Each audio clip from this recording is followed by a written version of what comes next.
আসসালামু আলাইকুম ওয়া রাহমাতুল্লাহি ওয়া বারাকাতুহু। প্রিয় দর্শক মণ্ডলী, শুধুমাত্র সূরাতুল ইখলাস 3 বার পাঠ করে হাতে ফু দিয়ে আপনি আপনার প্রিয় মানুষকে আপনার বশীকরণ করতে পারবেন। আপনার প্রিয় মানুষটি যত দূরে থাকুক না কেন, যদি সে বিদেশেও থাকে, তাহলে সে আপনার প্রেমে পাগল হয়ে আপনার নিকট চলে আসবে এবং আপনার বশীকরণ হবে। আমলটি 100% কুরআনী আমল এবং 100% পরীক্ষিত কার্যকারিতা আমল। যারা এখনো আমার চ্যানেলটি সাবস্ক্রাইব করেননি, তাড়াতাড়ি চ্যানেলটি সাবস্ক্রাইব করে লাইক, কমেন্ট, শেয়ার করে নিত্য নতুন ভিডিও পেতে আমাদের সাথেই থাকুন। আমলটি করবেন এশার নামাজের পরে। নিজে পবিত্র থাকবেন এবং পবিত্র স্থানে বসবেন। আপনি নিজে পাক পবিত্র থাকবেন এবং যে জায়গায় বসবেন সেই জায়গাটা যেন পবিত্র থাকে। তারপর প্রথমে 3 বার ইস্তেগফার করবেন। আস্তাগফিরুল্লাহ, আস্তাগফিরুল্লাহ, আস্তাগফিরুল্লাহ। এরপর 3 বার দুরূদ শরীফ পড়বেন, দুরূদ ইব্রাহিম।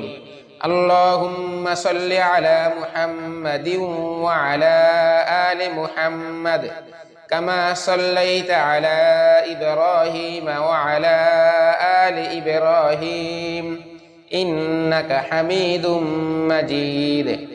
اللهم بارك على محمد وعلى آل محمد كما باركت على إبراهيم وعلى آل إبراهيم إنك حميد مجيد। এই দুরূদ ইব্রাহিম 3 বার পাঠ করবেন। যদি কেউ এটা না পারেন তাহলে ছোট দুরূদ শরীফ আছে, যেমন সাল্লাল্লাহু আলাইহি ওয়াসাল্লাম, সাল্লাল্লাহু আলাইহি ওয়াসাল্লাম, সাল্লাল্লাহু আলাইহি ওয়াসাল্লাম, এটা পাঠ করবেন। এরপর 3 বার সূরাতুল ইখলাস পাঠ করবেন। বিসমিল্লাহির রহমানির রহিম।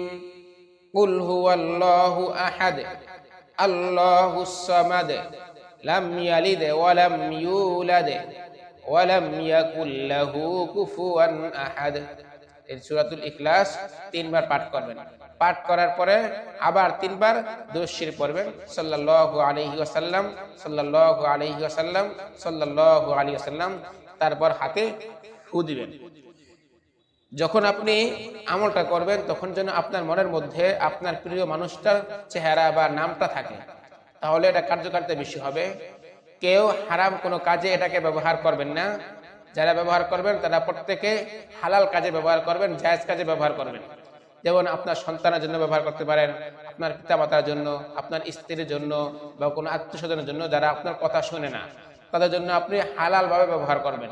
হারাম কোনো কাজে ব্যবহার করলে আপনার কাজ নাও হতে পারে এবং আপনি গুনাহগারও হতে পারেন। সেজন্য কাজটা যেন কার্যকারিতা হয়, সেজন্য হালাল তরিকায় কাজ করবেন এবং যেভাবে বলেছি সেভাবে কাজ করবেন। ইনশাআল্লাহ আপনি অল্প কয়েকদিনের মধ্যে ফলাফল পাবেন।